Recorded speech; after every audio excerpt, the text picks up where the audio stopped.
వంటైతే చేస్తున్నానని చెప్పాను కదండీ! కూరగాయలన్నీ కట్ చేసి పెట్టుకొని, చింతపండు అన్నీ నానబెట్టుకొని ఒక్కసారి మొదలు పెడతాననమాట. నిన్న చేసిన కొత్తిమీర పచ్చడండి. బావుంది కదా! నిన్న గిన్నె నిండుగా చేశాను.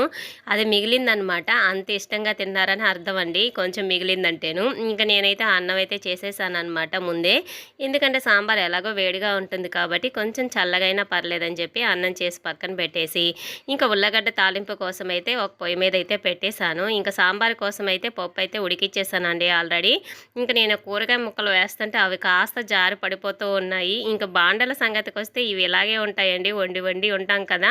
ఇంకా అలాగే ఉంటాయన్నమాట.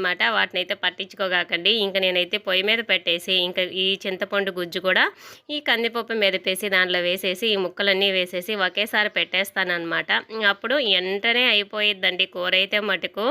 చాలా బావుంటది. బాగా రావడమే కావాలి కదా అని చెప్పి నేనైతే ఇంక ఇవన్నీ కలిపి ఒకేసారి పెట్టేస్తాననమాట. ఇంక సాంబార్లో అన్నీ కరెక్ట్‌గా సరిపోయాయన్నమాట. ఇంక చూడండి సాంబార్ అయితే ఇలా వచ్చేసింది. ఇంక ఉల్లగడ్డ ఫ్రై అయితే ఇంక ముక్కలు ముక్కలు పెద్దగా చేశాను కదా! ఇంక ముక్కలుగా ఇంక విడిపోయి చక్కగా ఉందనమాట. బజ్జి బజ్జిగా లేకుండాను.